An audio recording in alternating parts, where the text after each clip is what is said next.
there's no complete system.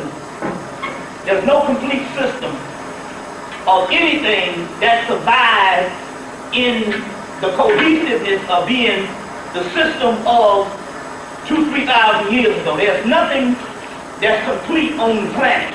That means that we are still dealing with fragments, so no matter how much you have a wide body of material, it's only fragments.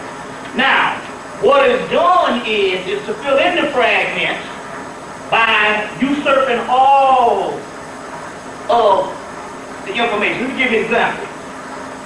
Now, white folks know one thing. If it don't work, they don't mess around with it. We the only people that stick around with something that don't work for 1,000 years. White folks, if it don't work, they get the hell on. They for results.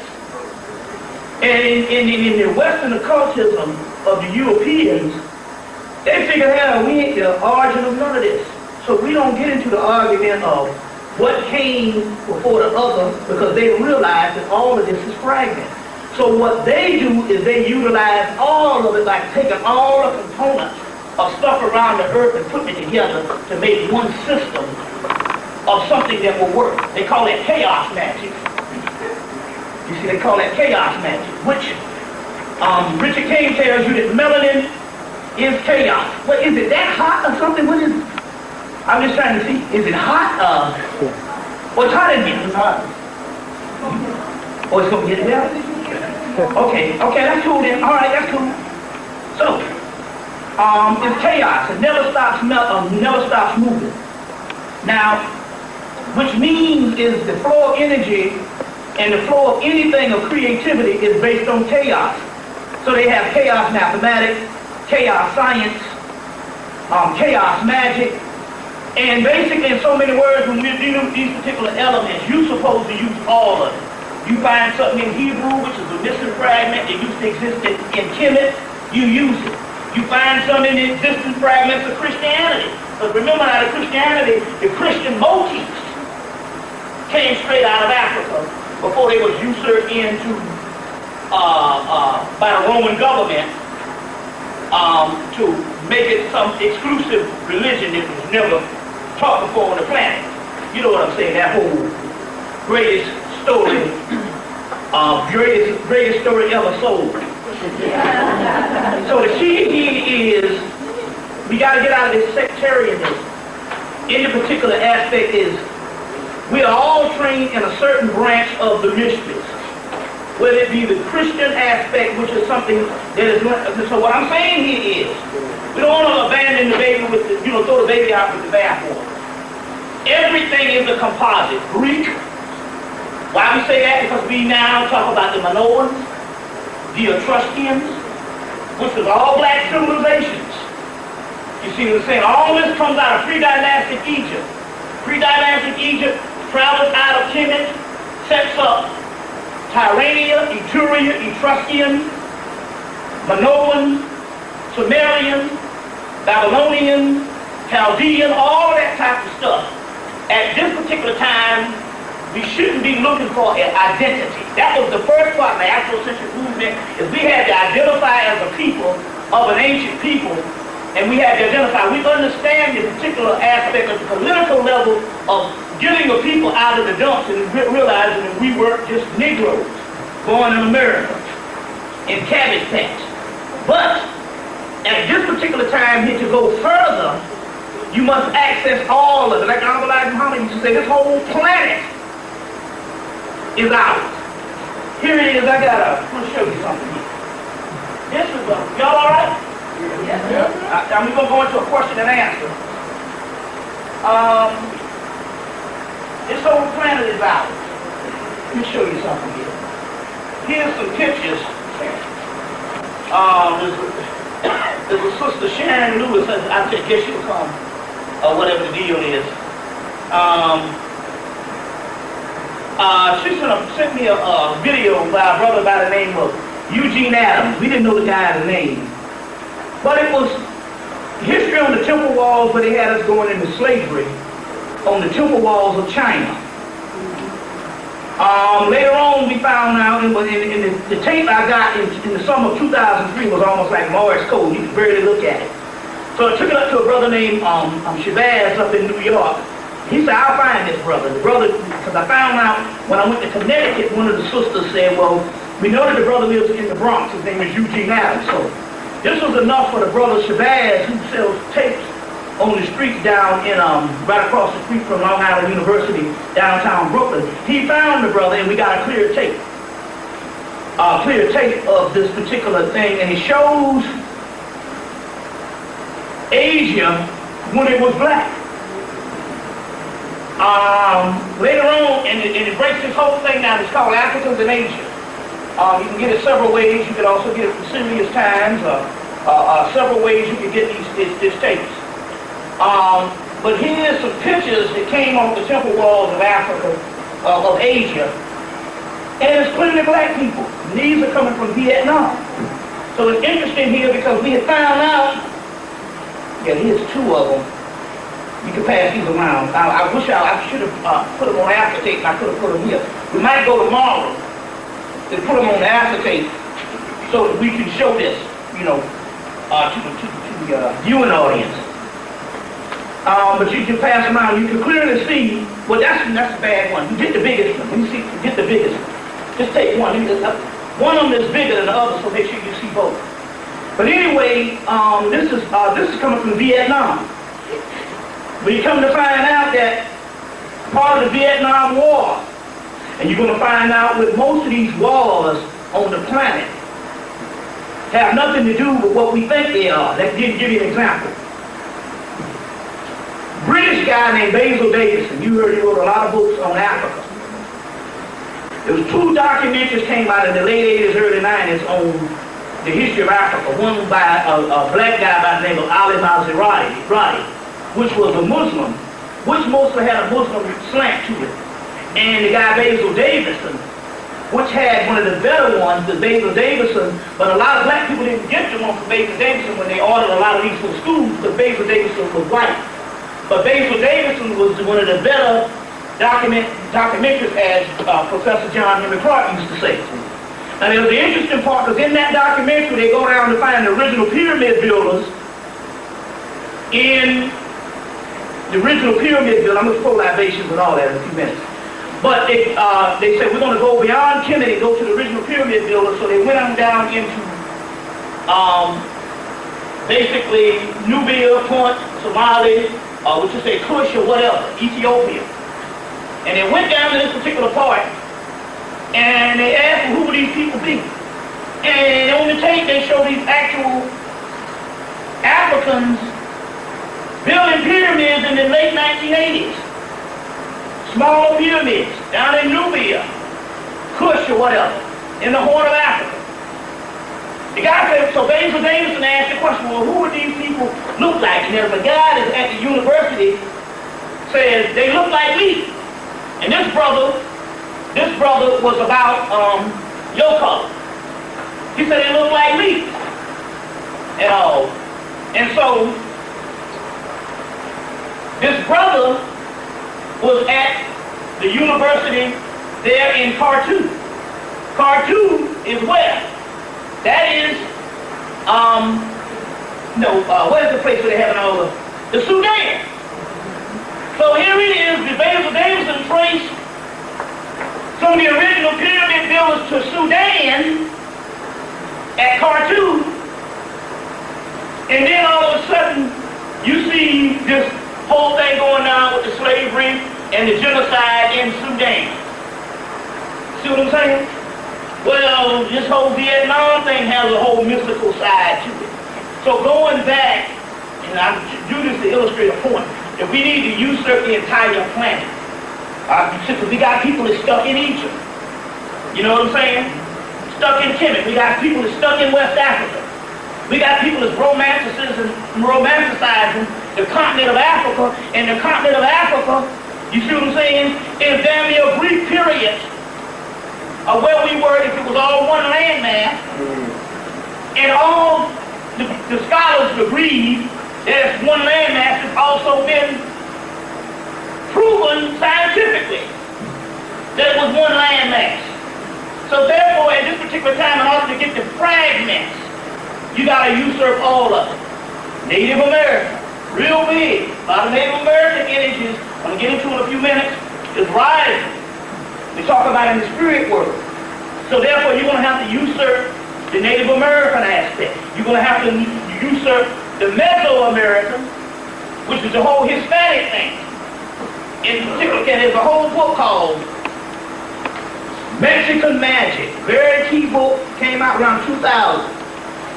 The reason why we're saying you have to usurp that because when we're dealing with the Palamanombe and the Santeria, we see these particular Mexican deities, Santísima Muerte, El Cristo Negro, El Cristo Rey, La Santísima Trinidad, fused in with the Congo African rites. So we're saying at this particular time there's fragments, and if you there's fragments, and if you just are looking in one portion of the earth and still thinking you're going to get what you're looking for just on the continent of Africa, you're wrong, because the continent of Africa is dead. You see what I'm saying? But the point about it here is based on history.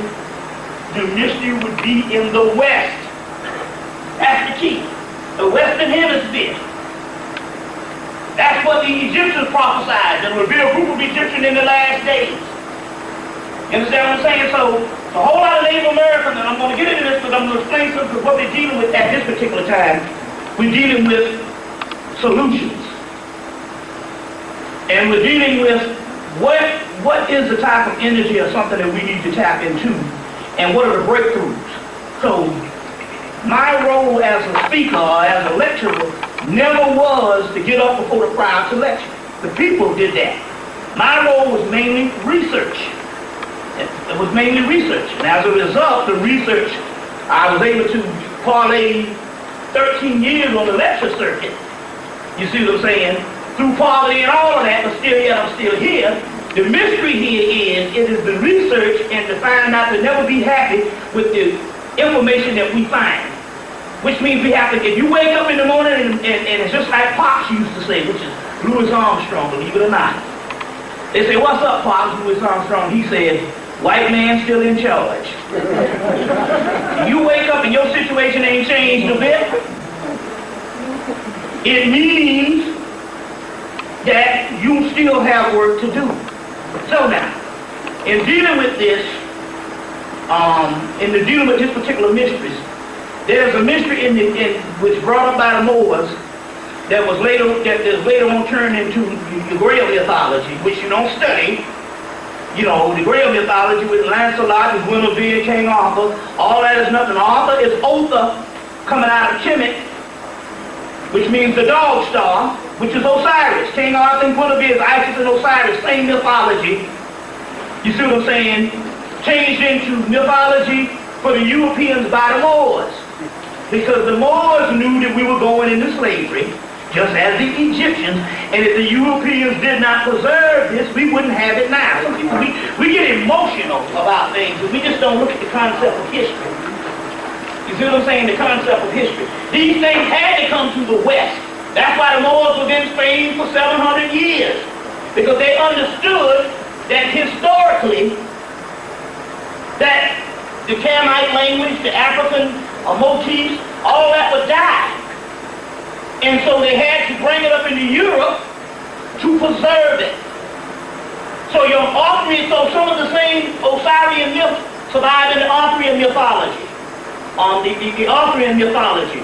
I got off where I was going with this, but I'm going to get back to it. But anyway, in these particular Arthurian mythology, they talk about the great gathering that will be in a land that has not have been established yet. They also talk about it in the movie Highlander 1. They said we're going to go to the great gathering, will be on a land that's not established yet. You see, they talk about, they talk about that, they talk, like I said before, they talk about in the Hermetic material 5,000 years that it will be a group of people in America that will reestablish Mayat. In the Arthurian mythology, they talk about something called Mabinogion. It's called Mabinogion in Arthurian mythology. In Egypt, it's called Sekhet Aru. In India, it's called the Shakti realm. In Hebrew, it's called the realm of the Shekinah. In so many words, in the last days, the ultimate mystery is to be let into the realm of the goddess. And that's the great mystery. Because this is the great mystery of all the great heroes, whether they lose or fail. In the mythology is, you have the hero warrior, and he fights and he fights and he does what he has to do on the whole patriarchal masculine aspect. But when he gets to the doorway, he's not able to go through the doorway because he's still thinking on a patriarchal mentality, and the doorway to the divine realm can't open until he becomes woman, or one with woman. You see what I'm saying? We're talking about accessing his feminine aspect. So there's a realm of the goddess, the second Aru, that no person can be led into until they understand the divine mysteries of the goddess. That includes sisters, because it's known that women hate other women. Now, so dealing with this particular information, at this particular time, we're not talking to the layman. We're talking to people who've been into this thing for years.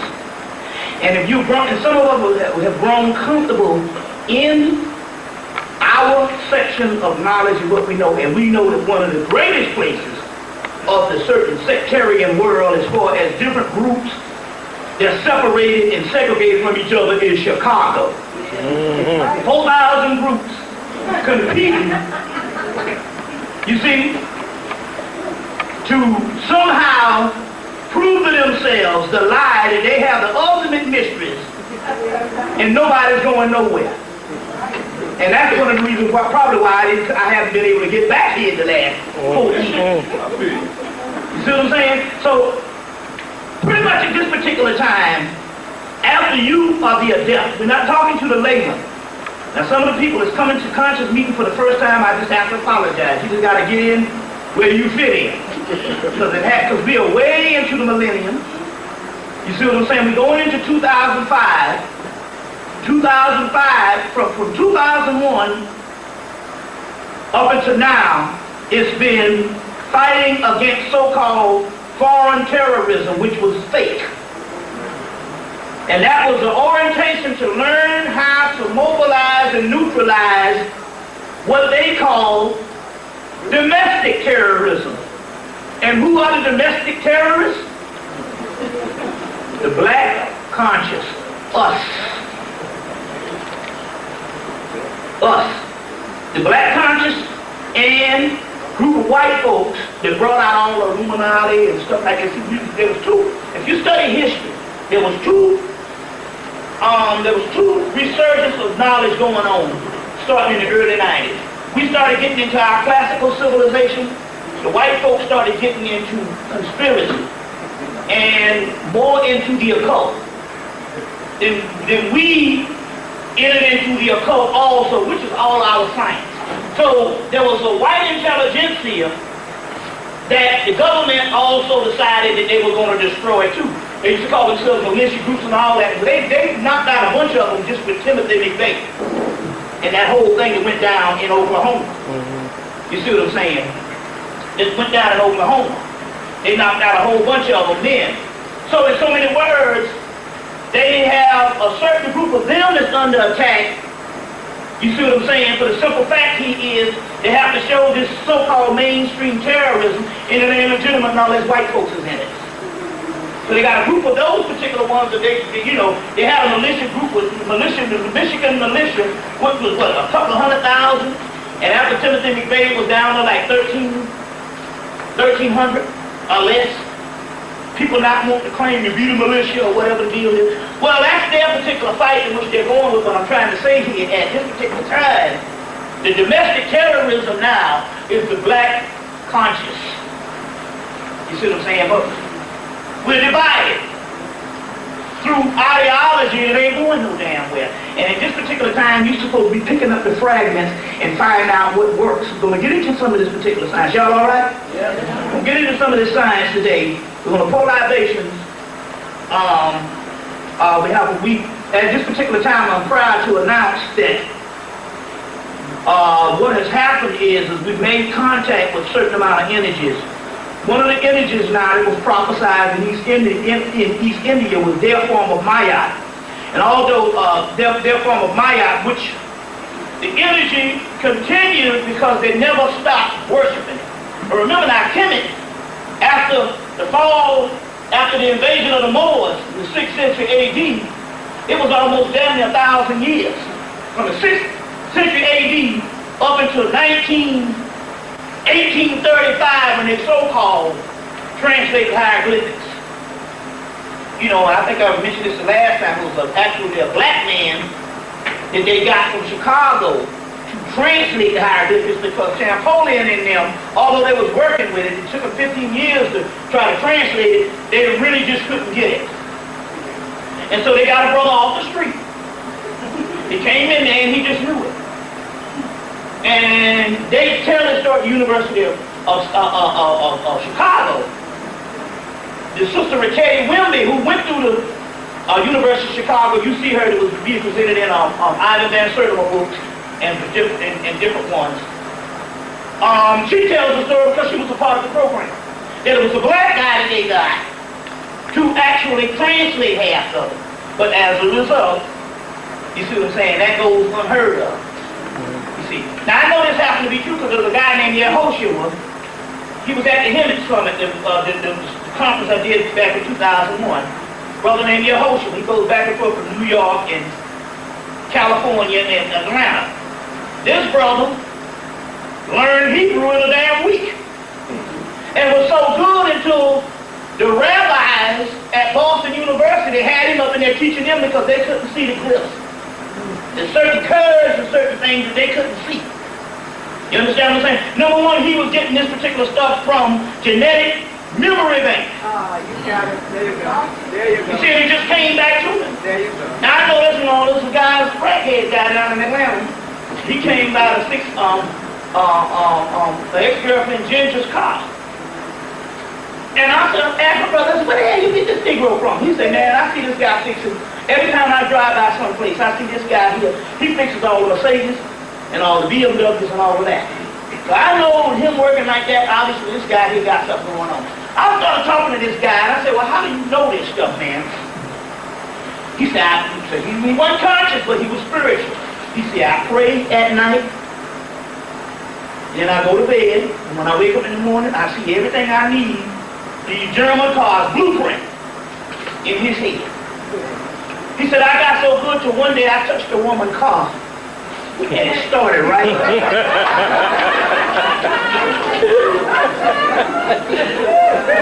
Now, so I know when I was telling about genetic memory bank about how this guy could learn Hebrew in a week, I knew this could happen because when I was in Philadelphia doing a lecture, this woman told me about a guy that they got off the station. Anytime these machines break down, they say, oh shit, the machine broke down. So where's the people who, the person who puts it together? Where's the technician? Well, he's in France, he's in Germany. They said, well, you need to go out to the damn ghetto and get one of them niggas off the corner. Them drunks. And so there was a guy, and he said, this coming, they would get me, and I'd go to this strange building, be some space age looking shit. He said, I didn't know what it was, but I could fix it. He said, I didn't know what it was and what it did. He said, all I knew was I could fix it. Now we know that because I know Negroes, all your life is just to fix a car, and ain't nobody taught them shit. They just to fix a car. See what I'm saying? They just to fix a car. Now I know for a fact because since 2000 or 1999, I become this chef and I'm cooking East Indian cuisine, Asian cuisine around the world. And people say, how the hell you learn how to cook East Indian food? I said, I just tasted it once. And when I tasted it, I said, I just don't taste it. I said, I can make it. And I go and I make it. And I don't know how the fuck I do it. I'm like, yo, I'm a chef. They were like, well, how you do it? I said, if I told you, you said it'll be a disaster. But I know how to do it just based on spirit. No different than people can play music. So we're talking about a spiritual realm. And that's what we got to access. You see, where you just know certain things. You see what I'm saying? You just know certain things. And there's a brother named Atiba King, played jazz all the 60s. in the late 60s, early 70s, and he decided he's going to go to college in the 80s. Master jazz player. He and his brothers played, they were actually jazz musicians. And I said, why are you playing jazz now? He said, because I hate jazz now. I hate the music now. I said, why? He said, because when I got there, they got you writing down all this stuff. Although you can read music, they got to write it all down. He said, and that's when I started writing it all down, I started hating. I said, I know what you're talking about because I majored in art. And I said, I majored in art and I loved art, but when I went to college after I got through,